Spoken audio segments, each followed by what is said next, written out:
All right, so I want to divulge some information for y'all here, just so you understand where I'm coming from when you see the stuff and the links that I post here. There will be information I post about the Joe Biden thing and Antifa link, that which was ridiculous today. But I'm also going to post to the old school post I did before with BLM and their donation link going straight to Act Blue. So understand that the Democrat Party basically is out of themselves as supporters of Antifa and BLM. So that's I don't know if people understand what that actually means, but it is what it is. So I just want to drop you some hints real quick, okay? Uh, about May 13th, you can go back on my timeline and just scroll through. It's about that time I made my own assertion about some of the stuff that was happening with COVID and my ideas and just some of the things I just thought were just weird that were happening with the way that Fauci and Bricks and some of the things were working out with the lockdown. And being a pastor, my wife being a mental health professional, it's like we really care about people on the inside and what goes on in the interior. And there were things that I said back then that basically came true that were happening at the time, where there would be increases of people who would be committing suicide and the like. Well, what ended up happening was a person who I call a really good friend turned on me privately and said some things about me that were pretty outlandish. And in that video I made May 13th, I basically was addressing that person. And well, I made it basically gave a rebuttal about what actually I was going through, because I'd never divulged some of the stuff I was going through involving one of my relatives and not being able to bury them. And I just never talked about it. But the first thing that happened when I talked about this difference of opinion was that all of a sudden I was an evil person. And that took me by surprise, being somebody who I really cared about. And I was just asking a question and I was just giving a different opinion about stuff. See, the thing that is not in bounds is a black person, even I'm gonna tell you too, another one is a gay person who think for themselves, okay? A black person who thinks for themselves really pisses people off.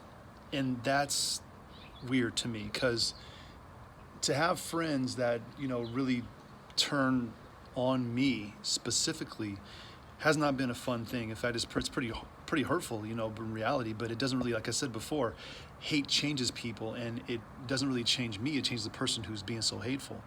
But there's things about this that have been a little difficult, but this has been revealing. Like, there were certain black people that I've known for a while who basically called me a house. I'm gonna be like just real blunt with you, okay? This house nigga, and call me a coon and Uncle Tom and stuff like that. And I'm dancing for the white man. I mean, this little guy thinks he's Matumbo, want to tell me that I'm dancing for the white man. I mean, I got no respect for the dude that got fired because of a drinking issue, but I won't go into all that, okay? I always call it off a blast. But then I've got some friends who are Mexican who literally call me a house nigga. A house nigger, okay? Like, you're Mexican calling me a house nigga and you tell me that you're not racist? And I got white people who basically want to define for me what I'm supposed to be believing and thinking. It's like, I don't know if you understand this. What's happening is you all, the way that you're acting is pushing people away. It's a straight repellent, okay?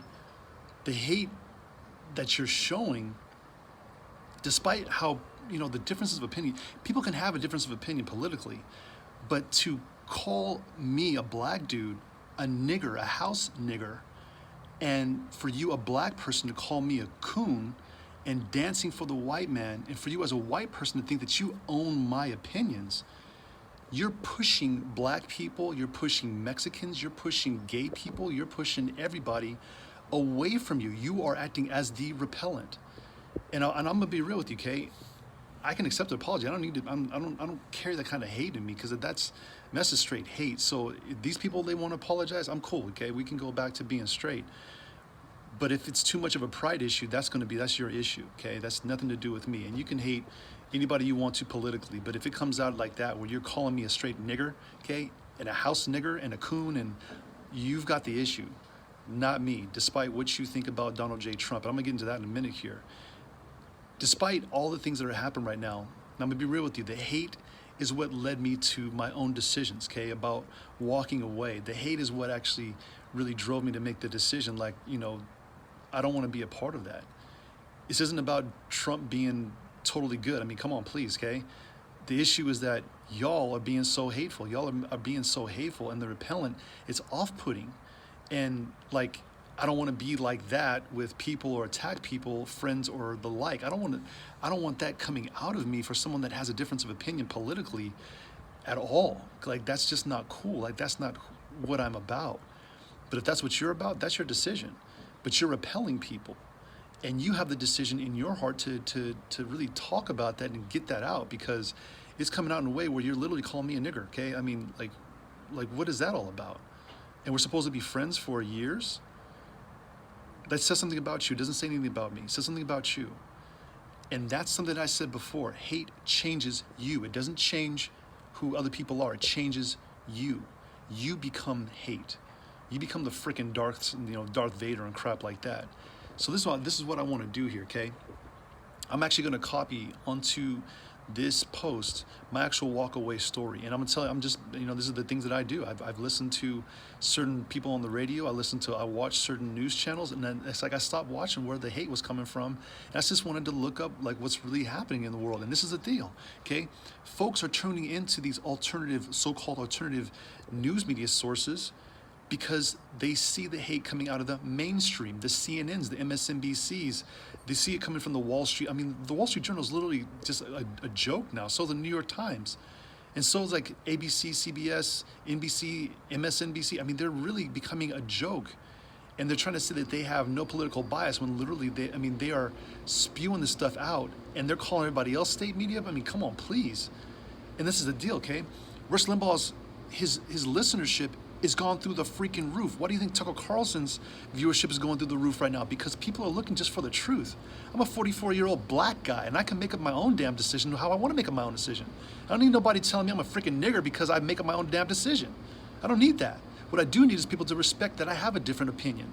And if you can't respect that, then we weren't friends in the beginning. We were just freaking cool for a little while. And again, like, I'm cool with that. Like, I can have the pictures and the photos, and it'd be cool. Like, those will always be good memories.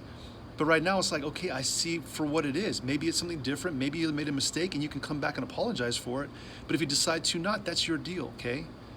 But don't pretend like you don't have a racist issue or bone in your body when literally you're calling somebody you've known for 20 years a nigger, okay? That's real. So I'm copying my story onto this because there's people who look just like me, who look just like you, who have the same stories where they have friends and family members literally turn on them in the most vile, disgusting way, where they're projecting this hate onto other people because it's coming out of them. A projection is where you are going through something internally and you're pressing it upon other people as if they're doing it, when in reality, you're the one that's doing it. Nobody else is doing it, you are. And that's something that comes from the heart, and that's got to get weeded out. So I'm gonna post my story, my walk-away story. It's online. It's got hella freaking people liked it and stuff like that. You just make up your own decisions. I make up my own decision. And I want you to understand this, okay? I don't have to agree with you politically or anything like that. I don't have to. But I'm not going to demean you, and I'm not going to call you. And I don't care what you think the president has said. He's got nothing to do with freaking me. I made my decisions. I told you the dude's not 100% freaking clean. I don't expect nobody to be clean. I ain't clean. But what I'm not going to do is I'm not going to blame his actions for my words. Because that's irresponsible. And that's not even freaking adult, dude. I mean, who does that as an adult, okay? So I'm gonna copy my story, and you can read it, you can watch it.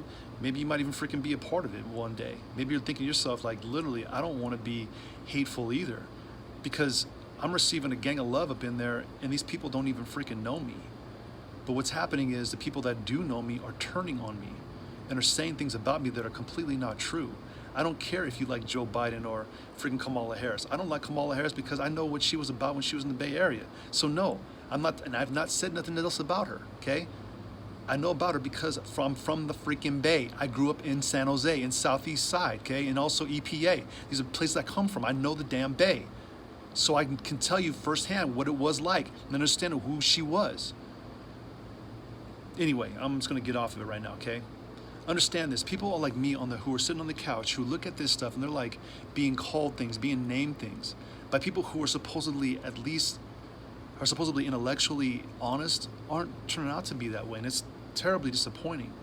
But what it also shows me too is there are more people on that couch who understand where I'm coming from. then there are all people that are screaming on the TV, yelling about that they deserve reparations for stealing stuff when they don't deserve nothing. They deserve a freaking fist in the face. And it's unfortunate because those people actually had a chance of making an impact in the world if they weren't so damn violent and they weren't so vitriolic. But that's their decision. They're destroying people and destroying lives and murdering people. I'm straight on all that.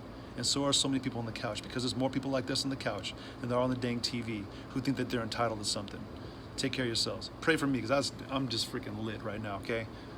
I'm gonna be on one again. Take care.